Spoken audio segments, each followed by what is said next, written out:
Hello friends, இது பார்த்தீங்க அப்படின்னா நம்ம சுடிதாருக்கு கீழே வைக்கிற பேண்ட்டோட கேன்வாஸ். இந்த கேன்வாஸ் வச்சு நம்ம ஸ்டிச் பண்ணும்போது நமக்கு அப்படியே வந்து கீழே வந்து பார்த்தீங்க அப்படின்னா ஒரே ஈவனாகவும் ஒரே சைஸாகவும் வந்துடும். இது வந்து பார்த்தீங்க அப்படின்னா நம்ம அப்படியே வந்து நம்ம இதில் பேண்ட்டில் வச்சு ஸ்டிச் பண்ணிக்கலாம். கீழே நமக்கு ஒரே லென்த்து பார்த்தீங்க அப்படின்னா ஒரே மாதிரியே தான் இருக்கும்.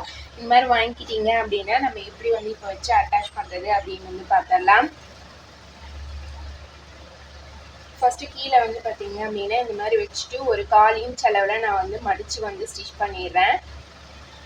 இந்த மாதிரி வைக்கும்போது நமக்கு சுடிதார் போடுறப்பயே வந்து கீழே பாட்டம் வந்து நல்லா ஸ்டிஃபாக இருக்கிற மாதிரி இருக்கும். பாருங்கள், ஃபஸ்ட்டு வந்து நான் ஒரு 1/4 இன்ச் அளவில் இந்த மாதிரி மடித்து நான் வந்து ஸ்டிச் பண்ணிடுறேன். இதை வந்து நம்ம நெக்குக்கு டிசைன் கொடுக்கறதுக்கு கூட நம்ம வந்து எடுத்துக்கலாம். அதுக்கு அடுத்து இதை நான் வந்து இன்னொரு மடி வந்து மடிச்சுக்கிறேன்.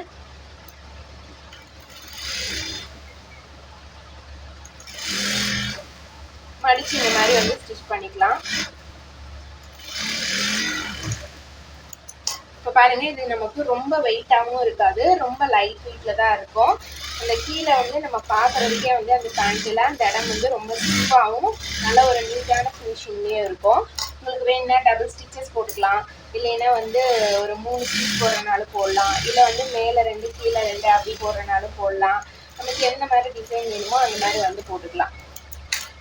பாருங்கள், ஃபுல்லாக வந்து ஸ்டிச் பண்ணியாச்சு. எந்த அளவுக்கு வந்து நீட்டாக பர்ஃபெக்டாக இருக்குது அப்படின்னு பாருங்கள். பேக்லேயும் பாருங்கள் எப்படி இருக்குது அப்படின்னு. இந்த மாதிரி ஸ்டிச்சிங் சம்மந்தமான நிறைய விஷயங்கள் தெரிஞ்சுக்கணும் அப்படின்னா மறக்காமல் நீங்கள் நம்ம சேனலை வந்து ஃபஸ்ட் டைம் பார்க்குறீங்கன்னா சப்ஸ்கிரைப் பண்ணி சப்போர்ட் பண்ணுங்கள். தேங்க்ஸ் ஃபார் வாட்சிங்.